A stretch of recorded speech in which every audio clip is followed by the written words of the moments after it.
नमस्कार। एक छोटा बिजनेस शुरू करने का सपना तो बहुत लोग देखते हैं, लेकिन जब बात आती है सरकारी स्कीम्स की तो अक्सर कंफ्यूजन हो जाता है। तो आज हम इसी कंफ्यूजन को दूर करेंगे। बिल्कुल सरल भाषा में समझेंगे कि आखिर ये स्कीम्स हैं क्या और कैसे काम करती हैं। चलिए शुरू करते हैं।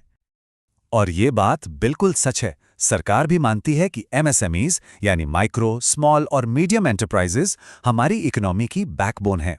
ये सिर्फ बिजनेस नहीं है, बल्कि ये देश की तरक्की के वो इंजन हैं जो रोज नए आइडियाज और नए जॉब्स पैदा करते हैं। तो सवाल ये उठता है कि एक शानदार आइडिया को एक सक्सेसफुल बिजनेस में बदला कैसे जाए। कैसा होता है ये सफर? चलिए आज हम इसी सफर को आगे बढ़ाते हैं और देखते हैं कि सरकारी मदद कहाँ और कैसे मिल सकती है। तो आज हम क्या-क्या बात करने वाले हैं। देखिए, हम एक एंटरप्रेन्योर की जर्नी को फॉलो करेंगे। एक आइडिया से शुरू करके उसे लॉन्च करना, फिर उसे स्केल करना और मार्केट में एक्सपैंड करना। हर स्टेज पर हम देखेंगे कि कौन सी स्कीम्स काम आती हैं।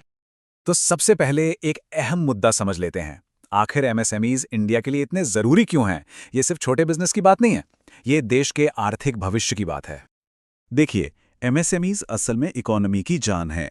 यही है जो शहरों से लेकर गांव तक हर जगह एम्प्लॉयमेंट के मौके पैदा करते हैं और इनोवेशन उसको भी यही आगे बढ़ाते हैं, जिससे इंडिया ग्रो करता है। चलिए, अब मान लेते हैं कि बिजनेस शुरू करने का फैसला हो गया है, तो सबसे पहला कदम क्या होगा? आइए उन स्कीम्स को देखते हैं जो एक आइडिया को रियलिटी में बदलने में मदद करती हैं। अक्सर ऐसा होता है, आइडिया तो कमाल का है, लेकिन उसे शुरू करने के लिए जो इनिशियल फंडिंग चाहिए वो नहीं है। ये एक बहुत ही आम प्रॉब्लम है। पर अहम बात यह है कि इसका सॉल्यूशन भी है। एक ऐसी स्कीम है जो खास इसीलिए बनाई गई है। ये है पीएमईजी यानी prime minister's employment generation programme. इसको आप नए एंटरप्रेन्योर्स के लिए एक लॉन्च पैड समझ सकते हैं। मतलब बैंक से लोन लेने पर सरकार सब्सिडी देती है ताकि बिजनेस शुरू करना आसान हो जाए। और इसके लिए अप्लाई करना अब बहुत आसान हो गया है। पूरा प्रोसेस ऑनलाइन है, पीएमईजीपी ई पोर्टल के जरिए। और सबसे अच्छी बात, हर स्टेज पर एसएमएस या ईमेल से अलर्ट्स आते रहते हैं। तो सब कुछ आमने सामने, बिल्कुल ट्रांसपेरेंट। ना लंबी लाइंस का झंझट, ना कोई कंफ्यूजन। और पीएमईजीपी सिर्फ नए बिजनेस के लिए ही नहीं है। जैसे जैसे बिजनेस बढ़ता है, ये स्कीम भी साथ देती है। देखिए, जब बिजनेस को अपग्रेड या एक्सपैंड करना हो तो एक दूसरा लोन भी मिल सकता है। और इसकी जो प्रोजेक्ट कॉस्ट लिमिट है वो पहले लोन से काफी ज्यादा है, जो ग्रोथ के लिए जरूरी है। लोन की बात आती है तो एक सबसे बड़ी परेशानी होती है कोलैटरल की, यानी बैंक को सिक्योरिटी के तौर पर कुछ गिरवी रखना पड़ता है। बहुत से नए लोगों के पास ये नहीं होता। तो इसका इलाज है CGTMSE यानी क्रेडिट गारंटी स्कीम। यहां सरकार एक तरह से लोन की गारंटी लेती है, जिसका मतलब है बिना कुछ गिरवी रखे भी लोन मिलना मुमकिन हो जाता है। तो ठीक है, बिजनेस शुरू हो गया, चलने लगा। अब अगला स्टेप क्या है? ग्रोथ यानी विकास। इस फेज में हम उन स्कीम्स पर नजर डालेंगे जो बिजनेस को स्केल करने, स्किल्स बेहतर करने और मार्केट में कंपटीशन में आगे रहने में मदद करती हैं। 5 करोड़ रुपए, ये काफी बड़ी रकम है और ये रकम मिलती है SFURT स्कीम के तहत, खासतौर पर ट्रेडिशनल इंडस्ट्री क्लस्टर्स के लिए। मतलब अगर 500 से ज्यादा आर्टिसंस का कोई ग्रुप है तो ये स्कीम उनके ट्रेडिशनल क्राफ्ट को रिवाइव करने और उसे एक नए लेवल पर ले जाने में जबरदस्त मदद करती है। और अब देखिए ये फिगर, 30 करोड़ रुपए। ये है MSME क्लस्टर डेवलपमेंट प्रोग्राम के अंडर कॉमन फैसिलिटी सेंटर्स बनाने के लिए मैक्सिमम प्रोजेक्ट कॉस्ट। जरा सोचिए, छोटे छोटे बिजनेस मिलकर आधुनिक state of the art facilities को एक्सेस कर सकते हैं।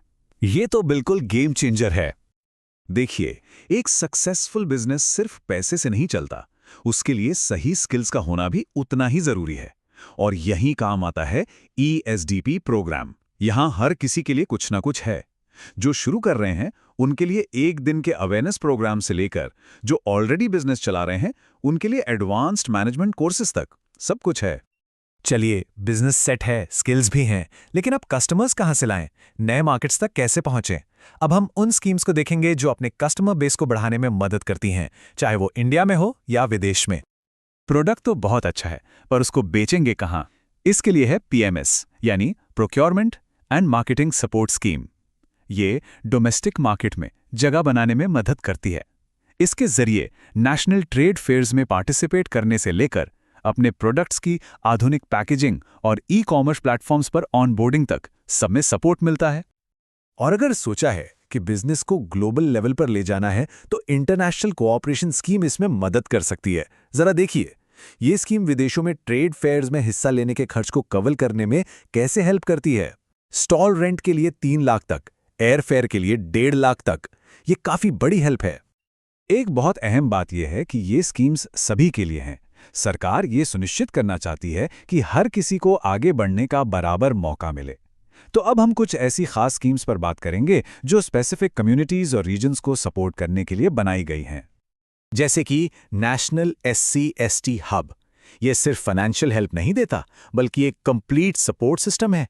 कैपिटल सब्सिडी से लेकर मार्केटिंग असिस्टेंस तक, फी रिएम्बर्समेंट से लेकर स्किल ट्रेनिंग तक। इसका मकसद शेड्यूल्ड कास्ट और शेड्यूल्ड ट्राइब कम्युनिटीज के एंटरप्रेन्योर्स को हर तरह से मजबूत बनाना है। और ये सपोर्ट यहीं तक सीमित नहीं है। PM विश्वकर्मा जैसी स्कीम्स हमारे प्रतिभाशाली कारीगरों यानी आर्टिजन्स को सपोर्ट करती हैं। इसके अलावा नॉर्थ ईस्ट रीजन और सिक्किम जैसे इलाकों के लिए भी स्पेशल प्रोग्राम्स हैं।